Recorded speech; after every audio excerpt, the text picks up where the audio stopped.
오늘 나눌 말씀은 누가복음 15장 1절부터 7절입니다. 함께 한 목소리로 읽겠습니다. 모든 세리와 죄인들이 말씀을 들으러 가까이 나아오니 바리새인과 서기관들이 수군거려 이르되 이 사람이 죄인을 영접하고 음식을 같이 먹는다 하더라.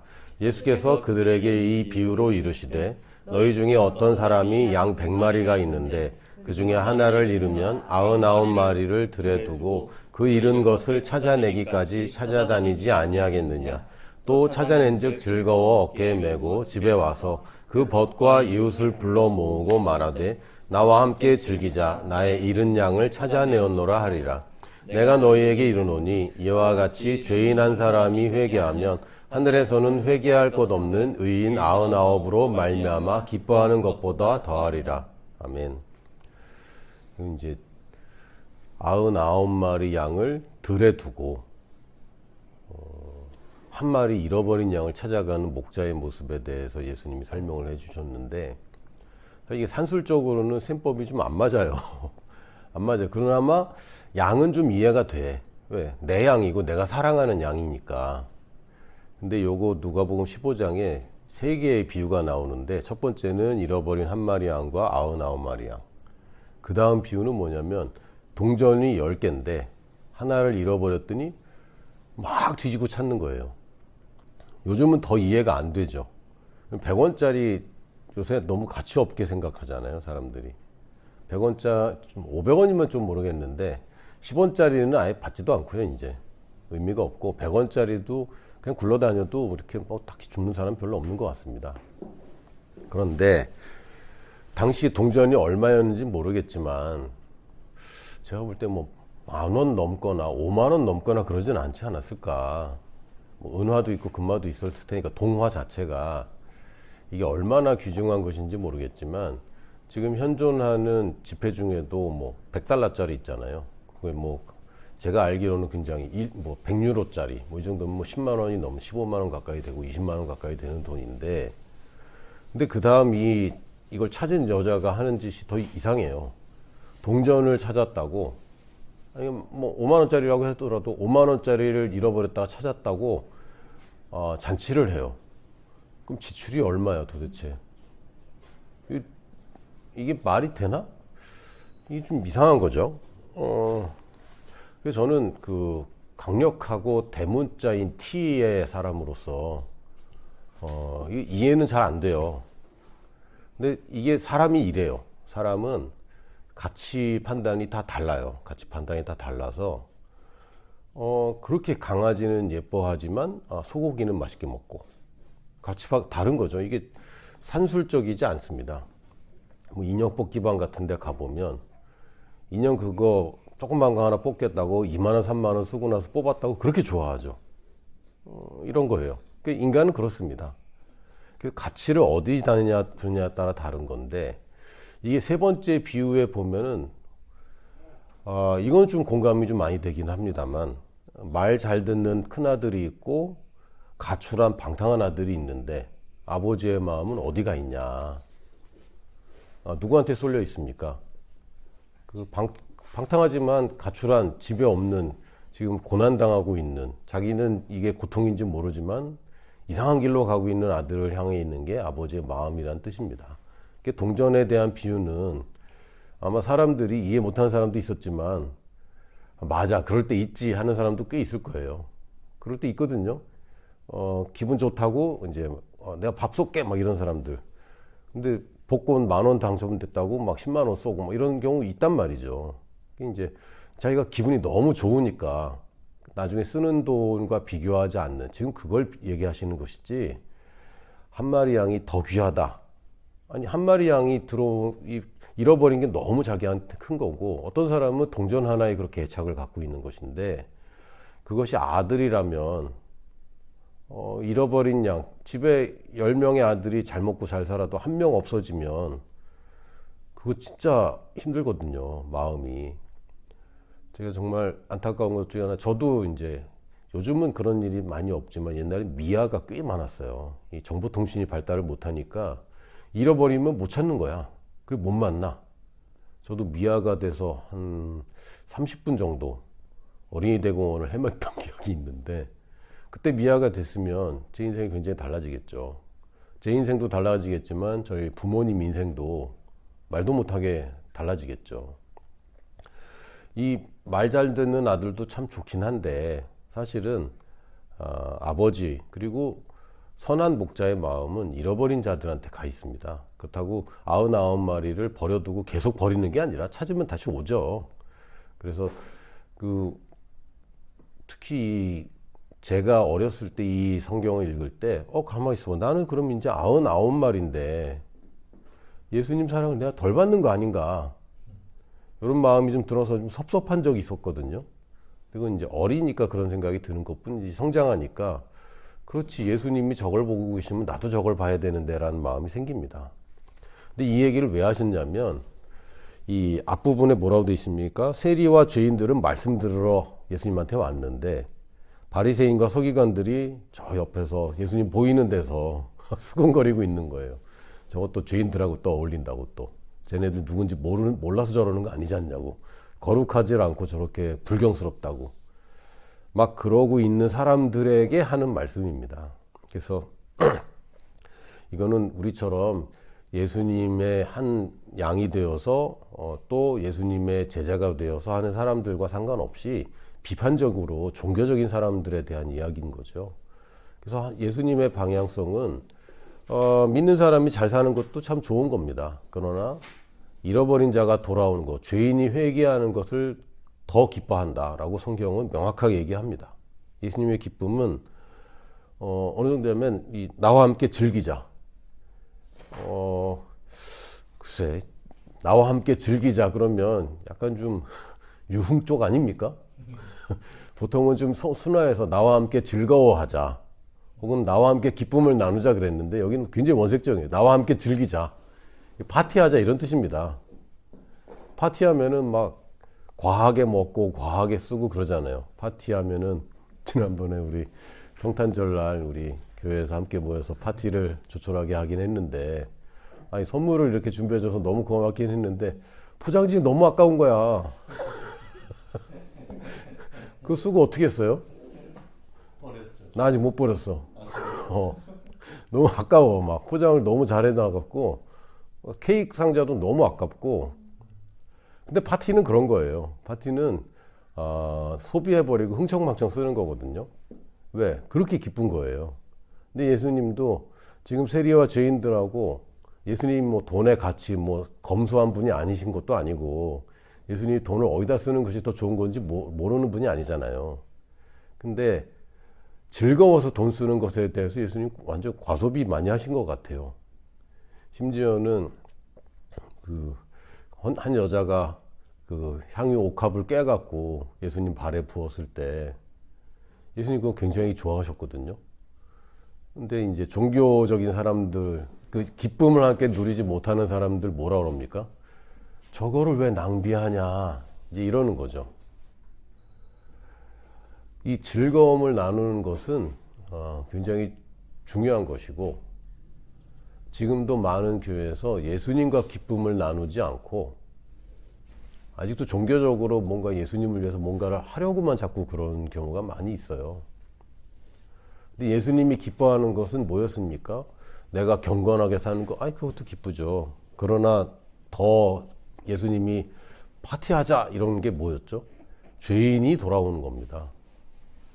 근데 우리 교회가, 우리 성도들이 예수님이 기뻐하는 것과 상관없이 내가 예수님을 기뻐하게 하겠다고 엉뚱한 것을 하고 있다면 우리가 좀 뭔가 좀 다시 돌아봐야 되지 않나 싶습니다. 죄인과 세리들과 어울리면 욕도 먹고 또 불편해지죠. 그리고 이 사람들이 모르겠어요. 얼마나 배운 사람인지 모르겠지만 여기 죄인들이라고 하면 누구를 얘기할까요? 여러분, 사람 보고 저 사람 죄인이야 이러지 않잖아요. 보통 죄인이라는 표현이 누굽니까? 여기서 창녀들입니다. 그 창기라고 표현하기도 하고 창녀라고 표현했는데, 이 사람들하고 어울리는 거 여러분 어떠세요? 저는 사실 좀 불편해요. 일단 그분들의 어떤 옷차림이나 화장이나 어떤 성형 수준이나 이런 것들이 저는 굉장히 마음을 불편하게 합니다. 근데 이게 뭐라고요? 이게 사실은 사람을 영혼으로 보지 않고 겉모습으로 보고 있는 종교적인 관점입니다. 예수님은 사람을 어떻게 보셨습니까? 사람을 영혼으로 보셨어요. 겉모습을 취하지 않으셨습니다. 이거는 우리가 정말 예수님의 시각을 갖는 것은 굉장히 중요한데, 그러면 우리는 가난한 사람에게 복음을 전해야 되는가, 부자에게 복음을 전해야 되는가? 똑같은 무게의 영혼들인 거죠. 그래서 우리가 어떤 사람을 더 중요하게 여겨야 되는가? 그거는 여러분의 부르심과 여러분의 또 색깔과 여러분이 지금까지 살아온 성장 배경과 여러분이 잘 통하는 사람들은 분명히 있을 겁니다. 그럼에도 불구하고 예수님은 사람에 대해서 차별이 없으셨는데 우리들은 여전히 많은 차별을 하고 있다. 특히 선교에 대해서 얘기를 하면 여전히 많은 교회와 목사님들이 한국에도 뭐 잃어버린 사람들이 많은데 왜 굳이 거기에 가야 되느냐, 또 비용을 이렇게 많이 써야 되느냐, 이런 비판들도 분명히 있습니다. 아니 그 돈으로 이것도 할 수 있고 저것도 할 수 있는데 그 잠깐 가서 뭘 하려고 인도네시아 발리를 그렇게 온 식구가 가고 시어머니 장모님 다 모시고 가냐, 그 돈이 도대체 얼마냐 라고 할 수 있겠지만 그럼 자기 돈을 그렇게 쓰면 되는 거고요. 남이 돈 쓰는 거 가지고 뭐라 그러는 건 이거 바리새인들과 서기관들이랑 똑같은 거예요. 그런 게 아닙니다. 하나님이 부르심에 대해서 내 돈을 내가 쓰는 거고 돈은 있다가도 없는 것인데 우리가 가치 판단을 예수님이 기뻐하시니 무엇인가 거기에 맞춰야 되는 것이지 내가 생각하는 가치관과 내가 생각하는 셈법으로만 할 수는 없는 겁니다. 예수님은 인간의 추악함도 너무 잘 알고 계셨어요. 저도 나이를 먹으면서 인간이 정말 추악하구나.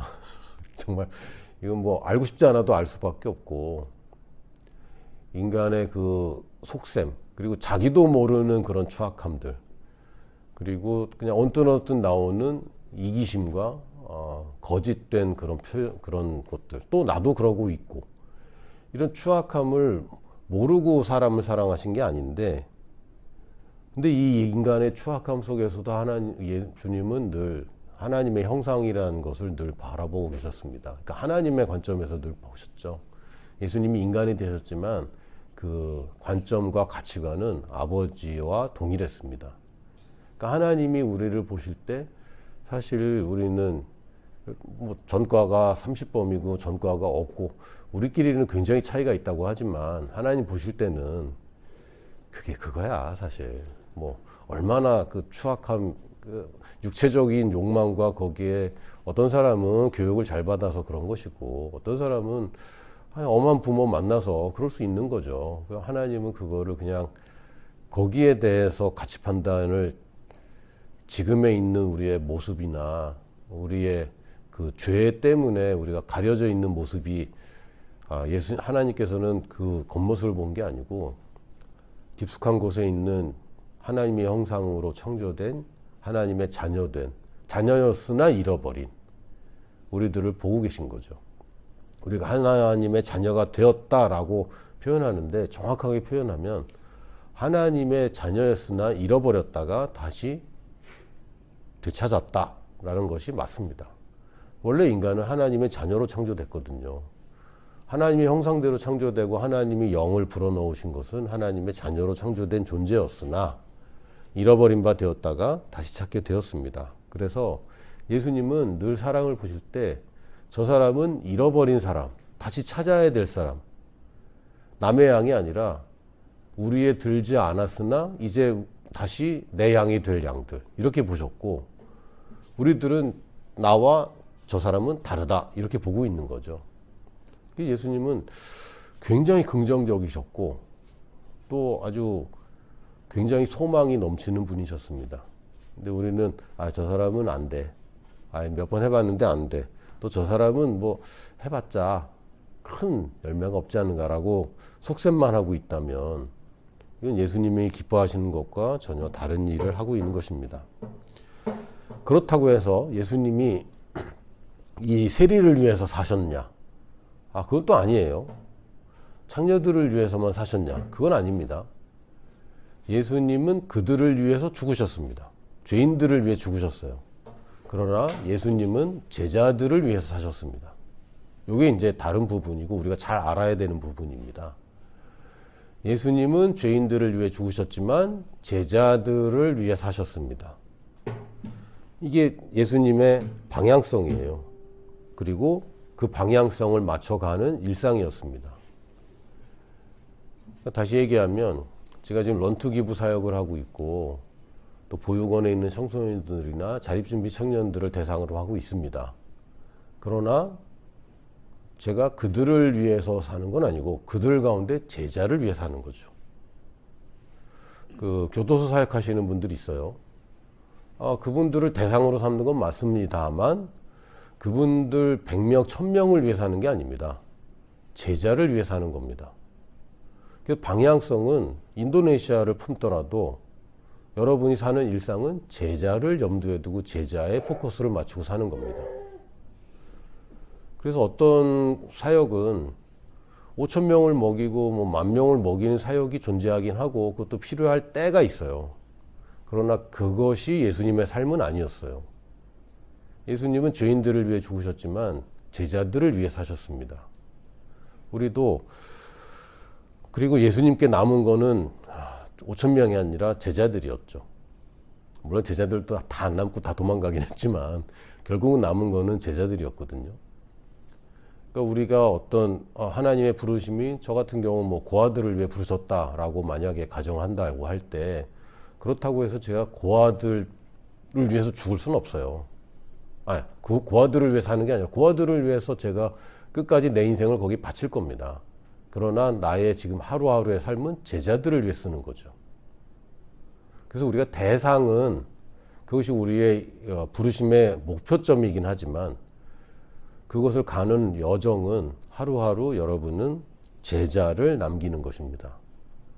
그래서 우리가 부르심을 얘기할 때 부르심을 그냥 먼 것으로만 생각할 수 있는데 아니에요. 부르심은 멀리 있는 것이 아니라 멀리부터 지금까지 이미 시작된 것이고 지금 오늘을 내가 부르심을 이루고 있는 것입니다. 그 부르심은 먼 훗날 내가 인도네시아 가면 시작되는 것도 아니고 라오스 가면 시작되는 것도 아니고 이미 시작되었고 그 목표를 두고 하루하루 걷는 하루의 일상이 나의 부르심인데 그래서 선교지에 가면 이것도 하고 저것도 해야 되겠다라고만 하고 지금 일상에서 제자를 삼지 않는다면 그건 부르심을 이루고 있는 게 아니에요. 지금 여러분은 당연히 제자를 삼아야 되는 것이고 나는 제자를 위해 사는 것입니다. 이렇게 이해해도 좋을 것 같아요. 여러분에게 그냥 주어지고 또 오랫동안 키우고 결국 나밖에 제자 삼을 수 없는 사람이 바로 자녀입니다. 자녀를 키우는 것도 여러분 그냥 육아라고 생각하지 마시고 제자 삼는 관점을 꼭 가지시길 바라요. 얘한테 평생 유일한 스승은 아니지만 지금 유일하게 부모로서 다 돌봐주고 키워야 될 사람들이 있는 거죠. 앞으로는 더 좋은 스승들 또 더 확장되는 스승들이 생길 것입니다. 또 누군가의 제자가 되겠죠. 그러나 지금 당장 내가 이 아이를 먹이고 키우고 돌보는 것인가 아니면 제자 삼고 있는 것인가 이 개념에 따라서 많이 달라질 겁니다. 그래서 우리는 한 마리, 주님은 뭐 99마리 들에 두고 한 마리 찾아가는 거를 얘기하셨는데 실상은요 99마리를 잃어버린 상황인 거죠. 지금 안타깝게도 선교가 조금 주춤한 느낌? 선교 막 하자 물론 한국만 그럴 수는 있어요. 지금 전 세계에서 우리가 생각하지 못한 나라들의 선교사를 보내기 시작했어요. 뭐 일본 선교사도 나오기 시작했고 브라질 선교사님들도 꽤 많습니다. 지금까지는 우리가 선교사를 보냈던 나라들에서 선교사가 나오고 우리 뭐 중국 선교사님들은 벌써 꽤 많이 있죠. 그래서 한국만 상황을 놓고 본다면 그건 뭐 올바른 견해는 아니지만 어쨌든 한국만 보더라도 좀 교회 성장과 선교는 주춤하고 있는 상황인데 전 세계의 기독교 인구도 이제 하락세로 들어가는 것 같습니다. 오직 무슬림 인구만 늘어나고 있어요.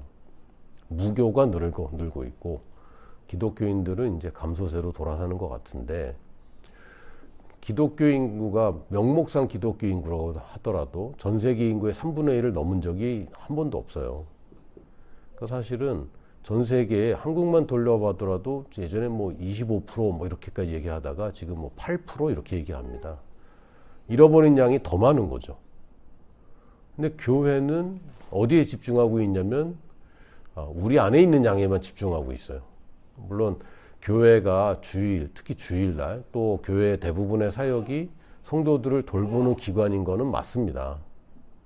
근데 그거는 교회가 하는 일의 일부일 뿐이에요. 교회는 결코 그래서는 안 됩니다.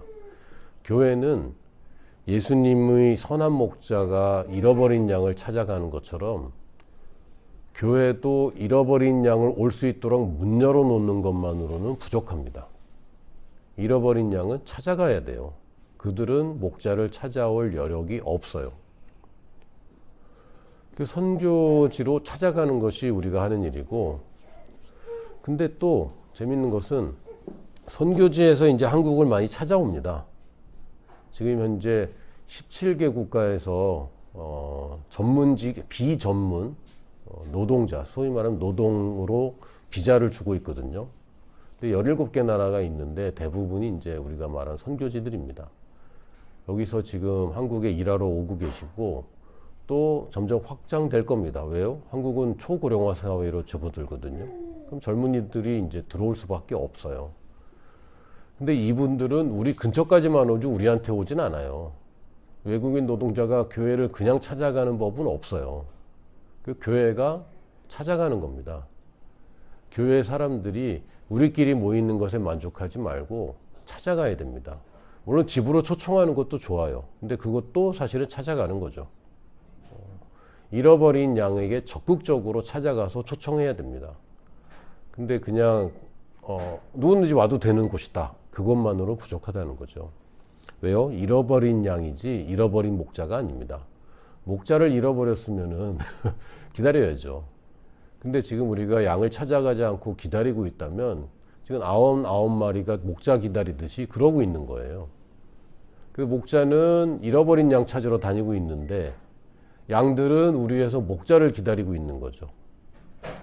너무 비판적인지는 모르겠지만 교회에서 자꾸 성령님 찾고 자꾸 하나님의 은혜를 구하고 임재를 구하고 그러고만 있는 것은 마치 양들이 목자만 찾고 있는 거랑 똑같지 않습니까? 목자는 잃어버린 양 찾으러 갔는데, 그래서 교회는 무조건 잃어버린 양을 찾아 나가는 것입니다. 내가 잃어버린 양을 찾아서 그들을 우리 예수님의 목자이신 예수님의 양으로 삼고, 또 결국 우리가 남기는 것도 제자입니다. 우리가 집중하는 건 다시 얘기하지만 제자입니다. 예수님도 제자와 함께 사역을 하셨지. 그러니까 예수님이 5,000명을 먹이신 걸 보면 5,000명을 위해서 뭘 하신 것 같아요. 그런데 가만 보면 누구를 통해서 하시죠? 제자들에게 나눠주라고 시키십니다. 그러니까 사실은 5,000명은 먹고 끝이지만 제자들은 기적을 체험하고 5,000명의 사람들은 이 빵이 어디서 나왔는지 사실은 몰라요. 그러나 제자들은 이 빵이 어디서 나왔는지 알고 예수님의 기적을 체험하고 또 예수님의 빵 나눠주는 일에 예수님과 함께하는 것이죠. 예수님이 물로 포도주를 만드실 때 물 떠준 하인들은 알더라 라는 표현처럼 결국은 이것은 제자들을 교육시키고 체험시키고 훈련시키는 과정이었습니다. 그래서 우리가 교회에서 찾아가라고 할 때 단지 그냥 빵 사들고 가고 뭐 초코파이 나눠주고 뭐 나눠주고 그걸로 하는 건 아니에요. 그러다가 이제 제자감이 나오면 좋겠지만 초점은 제자에게 맞추는 것이고 또 제자와 함께 그것을 찾아가야 그 사역이 이제 계속됩니다. 그래서 여러분도 이제 일단은 뭐 제자를 하나 만드는 것부터 시작해서 그 제자와 함께 여러분이 뭐 여러분에게 은혜를 주시는 그 사역을 같이 하는 것이죠. 그 예수님은 제자들을 따로 훈련시킨 게 없고요. 예수님 하는 일을 그냥 그대로 계속 보고 따라다니고 심부름하도록 계속 시키셨어요. 그러다 보니까 3년 동안 배우고 나니까 제자들이 똑같이 하게 되는 거죠. 그래서 우리가 남길 것은 제자인데, 그렇다고 여러분 너무 두려워하지 마십시오. 예수님이 야 나한테 와서 멍에를 매라 그런 것은 일 시키려고 쉬게 하려고 쉬게 하려고. 근데 사람들이 자꾸 일 시키려고 그런 줄 알고 자꾸 뻗대거든요. 아니에요. 여러분 둘 중에 하나요. 사탄의 멍에를 맬래, 예수님의 멍에를 맬래. 둘 중에 하나지 다른 거 없거든요. 사탄한테 끌려갈래, 예수님과 동행할래. 이 둘 중에 하나 선택하라는데, 둘 다 싫으니까 이제 엄한 데서 그러는데 사실은 그거 사탄한테 끌려가고 있는 거예요. 다른 건 없어요. 예수님의 멍에 자체가 소를 편하게 하려고 만들어진 도구인데 자꾸 멍에 하니까 너무 무거운 것 같아. 아닙니다. 쉬게 하려고 한 것이고, 마가복음 8장 34절에 35절 보면 무리와 제자들을 불러 이르시되 누구든지 나를 따라오려거든 자기를 부인하고 자기 십자가를 지고 나를 따를 것이니라. 무시무시하잖아요. 일단 자기를 부인하라는 말, 이거 너무 좀 어렵게 느끼거든요. 예전에 네가 알고 있던 너는 네가 아니야. 새로운 피조물이야. 이게 좋은 얘기입니까? 나쁜 얘기입니까? 좋은 얘기입니다. 너는 못한다고 하는데 아니야. 자기를 부인하라는 게 맨날 회개하고, 회개해야 됩니다. 나쁜다는 얘기가 아니고. 근데 울고 불고 잘못했어요 라는 그런 게 아니라 마음을 돌이켜 새롭게 하는 겁니다. 이 세대를 본받지 말고, 이 세대는 뭘 가르쳐줘요? 너는 가치가 없어. 너는 여기까지야. 너는 이건 못해. 네가 할 수 있는 건 여기까지야. 모세가 그랬잖아요. 모세가 자기 뜻대로 뭘 해보려다가 실패하고 40년을 방황하다가 하나님이 야 내가 너 이스라엘의 지도자로 삼으려고 그래. 모세가 뭐라 그래요? 안 돼요. 하나님이 말씀하시는데 안 돼요? 그럼 뭘 해야 되죠? 자기를 부인해야죠. 내가 지금까지 살아온 그게 내가 아니고 지금 하나님이 말하는 내가 나구나.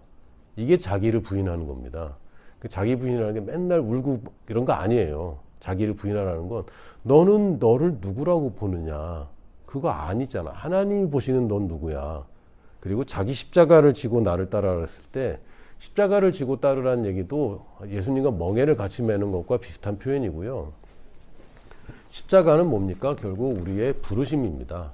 예수님의 십자가는 우리가 질 수 없어요. 여러분이 누구를 위해 사용하든 인도네시아 사람들을 위해 죽을 수 없어요. 고아들을 위해서 여러분이 죽는다고 해도 무슨 가치가 있어. 가치 없어요. 단지 자기 십자가는 내가 이걸 위해서 살다가 결국은 이 위에서 죽을 거를 지고 가라는 얘기입니다. 자기 십자가를 지고 가서 거기 매달리는 거거든요. 그러니까 내가 이걸 사는 건 내가 여기서 죽으면 되는 거야. 왜요? 이게 삶의 목표가 바로 죽는 이유이기 때문입니다. 내가 이거 다 이루면 내가 여기서 죽으면 돼 라고 하는 부르심을 이고 날 따라와라 라는 뜻이지, 물론 십자가 지고 가는 게 무겁냐? 당연히 무겁죠. 쉽지 않습니다. 예수님의 멍에는 가볍지만 자기 십자가는 결국 가볍지 않거든요. 근데 그러면 남의 십자가는, 또 의미 없는 짐들은 가볍냐? 그것도 무거워요. 주님 따라 살면은 가벼울 것 같아요? 가볍지 않아요. 정말 무겁습니다. 그러면서 35절에 뭐라 그랬냐면 누구든지 자기 목숨을 구원하고자 하면 잃을 것이요 누구든지 나와 복음을 위하여 자기 목숨을 잃으면 구원하리라. 주님이 나 잘 되라고 하는 얘기예요? 아니에요? 잘 되라고. 그러니까 주겠다고 지금 얘기하는 건데 사람들은 자꾸 말로만, 그러니까 약간 이순신 생각이 나나 봐요. 이순신 장군도 살고자 하면 죽을 것이요 죽고자 하면 살리라 하고 죽으셨잖아요. 그래서 자꾸 그 생각하는 것 같아. 아니요. 잃고자 하면은 얻는다고 그랬습니다. 우리는 얻고 싶잖아요. 그러려면 얻으려고 하면 안 된다는 거죠. 어떻게 좀 더 잃어버릴까? 이러고 사는 게 맞는 겁니다. 어떻게 하면 내가 가진 거를 내려놓고 하나님의 은혜로만 살까? 내가 하기 싫은 걸 어떻게 좀 하면서 더 큰 열매를 거둘까? 이런 겁니다. 주식이 오를 때는 돈을 많이 써야지 그 돈을 많이 투자해야 또 많이 얻는 겁니다. 많이 심는 것은 힘들어요. 내 땅이 좁으면 조금만 일해도 됩니다. 그럼 땅이 넓으면 힘을 많이 써야 되는 거죠. 여러분 큰 집을 지으려면요 노동력이 엄청 많이 들어갑니다. 근데 얻고자 하면 이뤄야 돼요. 그런 겁니다. 근데 그걸 가지고 그냥 고생만 하고 결국에는 남는 게 없고 막 왜 선교사님들이 남는 게 없어질까요? 제자 삼는 데 집중하지 않아서 그렇습니다. 왜 유럽의 교회들은 건물은 남았지만 왜 사람들은 없어졌을까요? 제자 만드는 것이 멈췄을 때 저렇게 됩니다. 이건 뭐 남의 얘기가 아니라 이제 우리 얘기예요. 기억하십시오. 2026년에 여러분이 초점에 맞춰야 될 것은 잃어버린 나의 양입니다. 남의 양도 아니고 우리도 사꾼으로 살 수 없잖아요. 내 양. 내 양이기 때문에 잃어버리면 잠이 안 와. 그냥 뭐 전쟁 나면 사람들 많이 죽습니다. 근데 내 아들이라면 얘기가 달라져요. 저도 요번 주에 좀 추웠잖아요. 누구 생각이 제일 많이 날까요? 군대 간 큰 아들. 그냥 아들이 아니야. 뭐 잃어버린 아들은 아니지만 어쨌든 추운데 고생하는 아들 생각이 날까요? 안 날까요? 나의 정상 아닙니까? 자꾸 사람들이 올해 겨울은 왜 눈이 자꾸 안 오냐. 이 사람아 눈 오면 안 돼. 눈 오면 안 된단 말이야. 근데 자꾸 눈 안 온다고 뭐 이런 사람들이 있는데 관점이 완전 다른 거죠. 관점이 달라요. 그래서 지금 뭐 주가가 어떻고 환율이 어떻고 관점이 여러분이 잃어버린 나의 양이 되면요. 이거 호재일 수 있겠는데? 이러면 이 사람들은 갈급해지겠는데? 잃어버린 나의 양을 어떻게 하면 더 찾아올까라는 생각에서 보면요. 여러분 뉴스를 보는 관점이 완전 달라집니다. 전쟁에 대해서 전쟁 나서 어떻게 잃어버린 나의 양 저기 있는 잃어버린 나의 양들 저러면 안 되는데? 이렇게 되는 거예요. 지금 뭐 계속 전쟁 소식과 또 지진 얘기와 자연재해 얘기와 뭐 인간이 잘못한 사고들 뭐 계속 날 텐데 거기 내 아들이 있다면요 얘기가 완전 달라지는 겁니다. 제가 영상 중에 우크라이나 청년이 봉고차에 납치되듯이 징집되는 거 봤거든요. 영상에. 막 마음이 너무 아픈 거예요. 근데 내 아들이라. 그럼 난 여기 안 있지. 당장 구출하러 가야 되지 않을까요? 그런 겁니다. 그래서 올 한 해 여러분이 꼭 염두에 둘 것은 잃어버린 나의 양. 어디 있어요. 분명히 있어. 그냥 내가 지금 사는 과정이 잃어버린 양과 상관없이 그냥 과정 중에 있는 것이 아니라 분명히 있습니다. 내 주변에 있습니다. 가까운 데 있어요. 가까운 데. 이런 거 얘기하잖아요. 남편감 뭐 아내감 가까운 데 있어. 웃음이 나오지. 한 회사에 있어. 가까운 데 있단 말이에요. 잃어버린 양도 가까운 데 있어요. 멀리 있는 게 아니에요. 우리가 왜 선교지를 갑니까? 내가 가까이 가려고. 가까운 데 있어요.